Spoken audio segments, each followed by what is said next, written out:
Oscar, buenos días. Evaristo, buenos días. Finalmente conseguimos comunicarnos para hablarle al mundo. Buenos días al Así es, auditorio de Cadena Sur. la tecnología, compañero, la tecnología, bendita tecnología, dicen que hace maravillas. Oye, Oscar, pues una semana difícil, una semana complicada, comenzando por este asunto del coronavirus, que estamos a una semana Perdón, ya. Evaristo, lo último ya no se Sí, te decía yo entendió. que estamos a una Pero bueno, semana. en esto de la semana complicada, Así es. me imagino que te refieres a lo del... Sí, ya no tengo contacto de sonido contigo a través del teléfono, pero entiendo que te refieres a lo del COVID-19. Exactamente, el COVID-19, Oscar, que ya estamos a una semana de regresar a la nueva normalidad y los casos no paran, no llegamos al acme, como lo dicen las autoridades. Lo que tú dices es una mala interpretación, desafortunadamente muy común, de lo que llaman la nueva normalidad. Se dijo que siempre y cuando los niveles de contagio fueran adecuados para regresar al semáforo anaranjado o a otros niveles más benignos, pero en realidad la situación no pinta para que podamos regresar a esa nueva normalidad. Las presiones económicas y políticas que se han dado anunciaron la llegada de esa situación, de la nueva normalidad, pero siempre se condicionó a que las cosas estuvieran mejor, y las cosas no están mejor. El semáforo está en rojo en todo el país.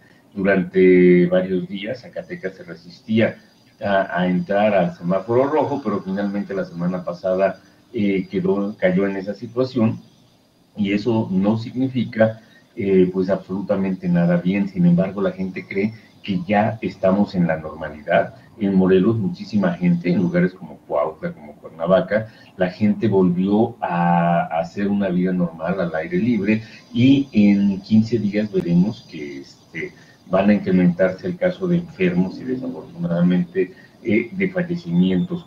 El virus, Evaristo, parece que ha llegado para quedarse. La Academia de Ciencias de Morelos publica hoy un artículo en la Unión de Morelos en donde señala eso.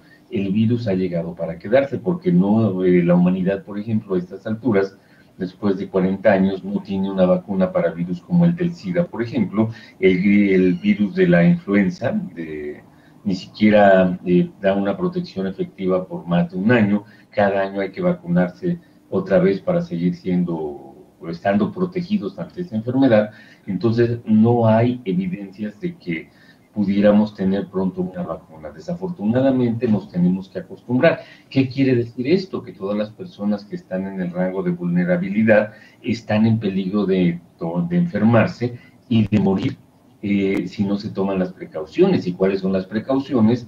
Pues no salir en la calle sin tapabocas, no lavarse abundantemente las manos con jabón, en el peor de los casos, o sea, es una segunda opción, con alcohol o con gel con alcoholizado, la distancia de 2 metros entre personas para evitar contagios. En España, que ya tiene días que ha tenido ningún registro de decesos, se les ocurrió en uno de los hospitales famosos de allá al personal organizar un almuerzo para, pues bueno, después de todo el tiempo que estuvieron prácticamente recluidos los trabajadores médicos, enfermeras y todo más, hicieron un convivio, y de ese convivio salió otro contagio, porque a la hora de comer se quitaron los tapabocas y seguramente ahí vino. Esto quiere decir que la nueva normalidad no es una normalidad como la que queremos, donde vamos a poder andar libremente, ir al cine, aunque ya están planeando abrir los cines, aunque en lugares como Cuautla ya se anuncian los espectáculos otra vez en los bares, la apertura de la barra libre y todo lo demás, pero el que lo haga se arriesga no solamente a poner en peligro su vida, sino en el caso de los jóvenes, por ejemplo, de matar a los abuelitos, matar a los papás, matar a los primos, a cualquiera que tenga diabetes, hipertensión o cualquier otro mal. Y en México ya se demostró que la edad no protege contra la enfermedad. Ya ves que estos días, Evaristo, fallecieron 4 personas del área sanitaria, 3 médicos y un asistente médico. Ella tenía 21 años de edad y falleció, a pesar de que por supuestamente la edad debería de estar en el rango de las personas a salvo. Entonces, Evaristo, yo creo que no, con nosotros comunicadores, no podemos decir a tantos días de que lleguemos a la nueva normalidad. No, no, no, porque no hay fecha, Sí sino lo que... podemos decir. Aquí el tema, me parece, y justo es el análisis, Oscar, es entonces qué fue lo que pasó, dónde se perdió todo, por qué las autoridades dan fechas, por qué establecen, presumen, suponen, hacen escenarios de que en tanto tiempo va a estar resuelto cuando no es así. Ese es el problema, que esta información que han generado las propias autoridades, por un lado, pues no están coincidiendo con la realidad. Hoy tenemos al mismísimo director general del Seguro Social infectado también con el COVID. En algún lugar se perdió este cálculo. Recordemos que llevamos más de un mes ya dentro de la fase 3. Parece que de manera anticipada se declaró, no lo sé. Lo que sí sé es que esto ha generado que haya presión social de la propia población, los sectores económicos, los sectores productivos, que también ya no aguantan esta situación. Entonces estamos entrampados en que las propias autoridades nos han dicho, nos han advertido, también por supuesto, como tú dices, han aclarado que de acuerdo con el semáforo, pero entonces algo falló en los pronósticos, que no se cumplió lo que se había establecido, incluso ni a nivel nacional, ¿no? Porque la gente salió antes del confinamiento, Evaristo. Nosotros estamos como país en un rango de control. Sin embargo, ese rango de control no es lo suficiente para que bajen los casos.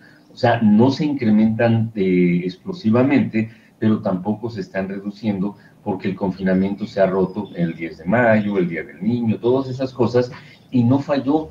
Las autoridades han hecho pronósticos, pero siempre agregan la frase que esa se perdió, que nadie la quiere leer, que dice siempre y cuando. Y ese siempre y cuando es lo que es el eslabón perdido. No se perdió nada. Simplemente no hemos hecho el caso del siempre y cuando, Evaristo. O no observaron el comportamiento de la población, o no conocen el comportamiento de la población, o no hicieron mediciones previo, por lo menos del último mes, ¿no? Para que dijeran, ya llevamos un mes y no vemos control, entonces nos mantendremos así. En fin, un tema, como dices, Oscar, que más vale atender de no arriesgarse. Es muy doloroso, es trágico, es triste lo que estamos viendo, lo que estamos viviendo, los decesos, la depresión que está causando en la gente. Así es que la opción es sin duda, cuidarse uno mismo, como lo hemos reiterado aquí mismo en Cadena Sur. Y bueno, otro tema importantísimo fue que se echó abajo la reforma político-electoral. Aquí la pregunta, Oscar, mi duda es si arrastró también al asunto de la paridad y también al asunto de las posibles sanciones contra la violencia. Tengo entendido que sí, Evaristo, porque la forma en que aprobaron esa reforma la unieron toda en una sola. Oh. Entonces, eso es lo que hoy vamos a saber. En el transcurso de las próximas horas se va a especificar cuál fue el alcance de esta estrepitosa derrota a manos del llamado constituyente permanente, que son los alcaldes. Pero los diputados trataron de amarrar la aprobación de tal manera que lo acondicionaron a que se aprobara una cosa con otra, o sea, todo o nada. Todo Y en pues paquete.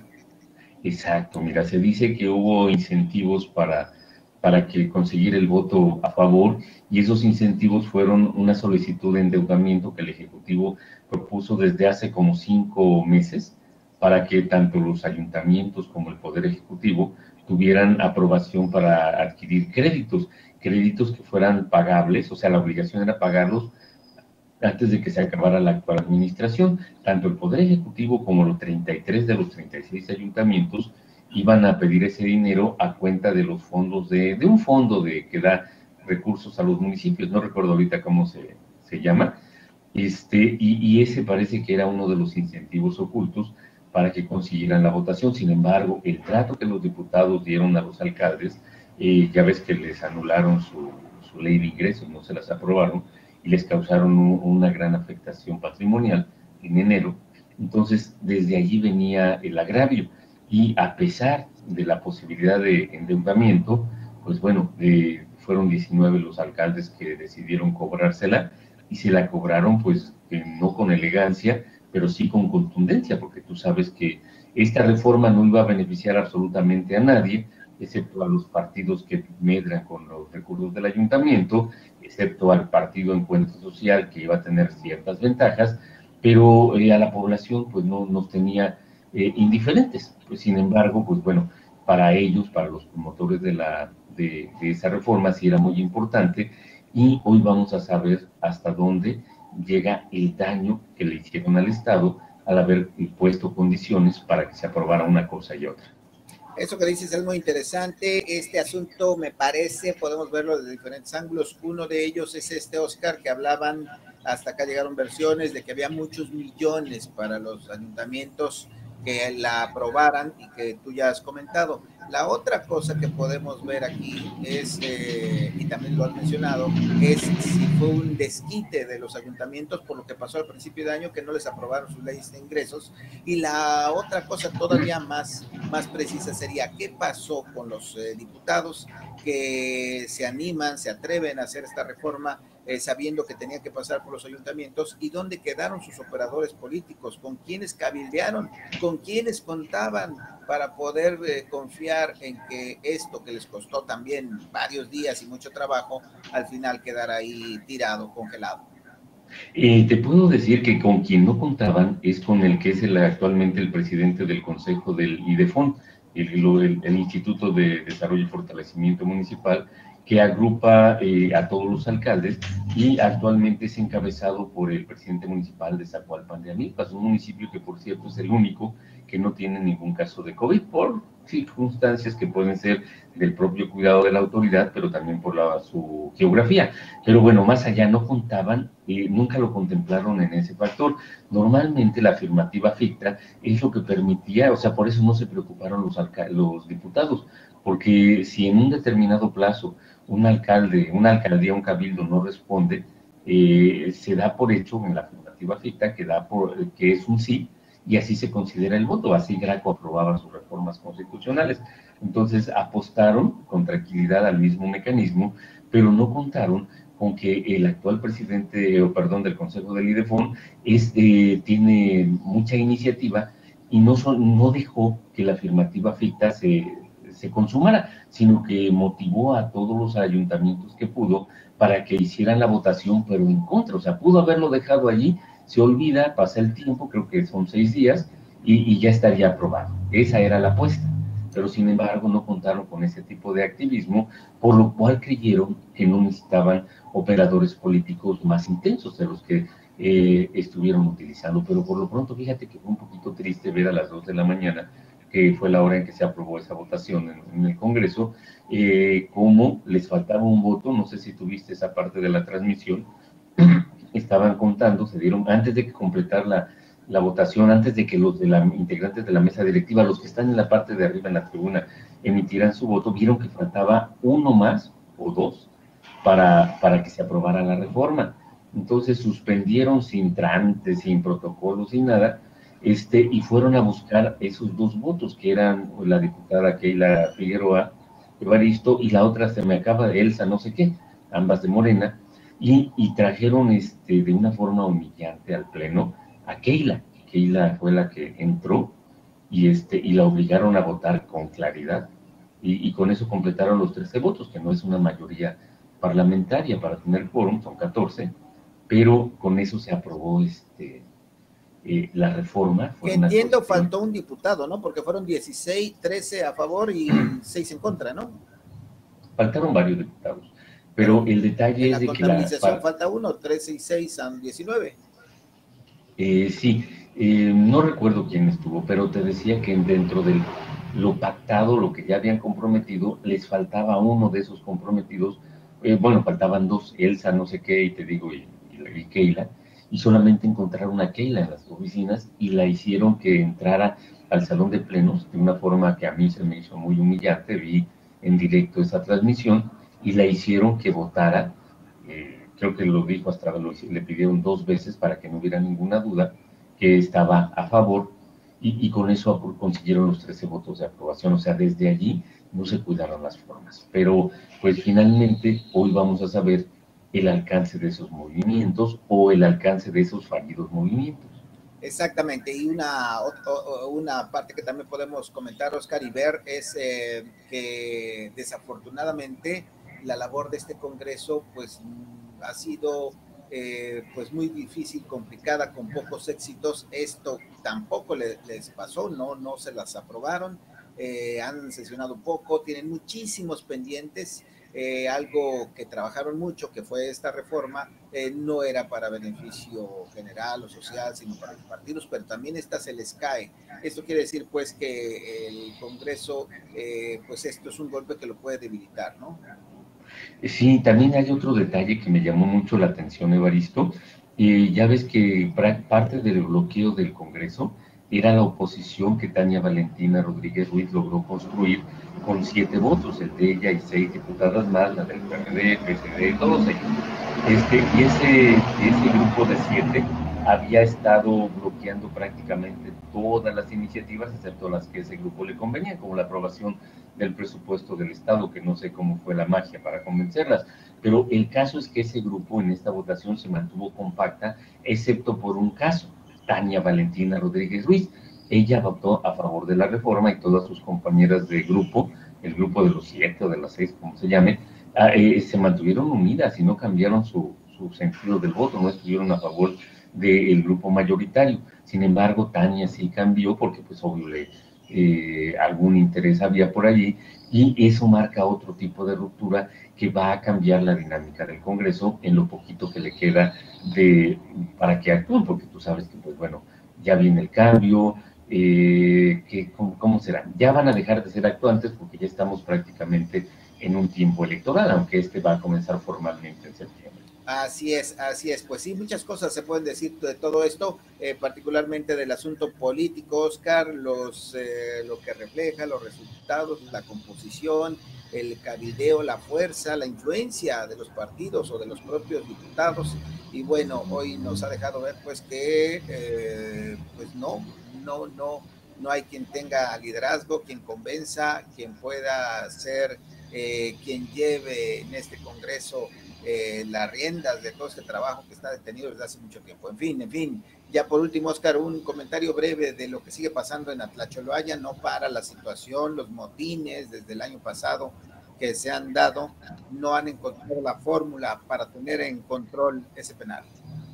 Sí, Evaristo, lo que pasa es que los intereses que se mueven en el penal son enormes y probablemente eso es lo que prevalezca, porque bueno, ya se vio que no hay habilidad suficiente, que no hay capacidad técnica y que no hay inversión, porque pocos custodios, pocas armas, poco de todo, al grado de que tú has visto cuando ha habido otros motines, que los propios reos se entrevistan desde el interior de la cárcel a los custodios para que los custodios digan que se están portando bien o lo que sea, cuando están prohibidísimos los teléfonos. Y pues imagínate que otro privilegio no debe de estar prohibido, pero ahí se ve abiertamente. Ahí es corriente para que lo pueda pagar, pues. Exacto, y yo creo que eso se debe a que el grupo que controla el penal, no me refiero al autogobierno, sino me refiero a desde la entidad gubernamental encargada de los penales, que es la Comisión Estatal de Seguridad, está en manos, según todas las versiones periodísticas que han sido más exhaustivas en investigar, en un grupo de personas provenientes del estado de Veracruz, que pues bueno, tienen ahí su nicho de poder y no lo quieren soltar, y a pesar de que han demostrado ampliamente, porque tantos muertos y tantos heridos, pues es una demostración más que evidente de que no tienen la capacidad, pero el negocio es el negocio, según parece Evaristo. Así es, caray, qué situación, es más fuerte que todo lo demás. En fin, y la violencia, pues que está a la orden del día, los muertos, las mantas ahora involucrando funcionarios. Qué situación, Oscar, por un lado atacados por toda esta situación de violencia terrible y por otra, pues esta pandemia mundial. En fin, hay que seguirse cuidando de ambas cosas. Gracias. Al contrario, gracias a ti y a Cadena Sur.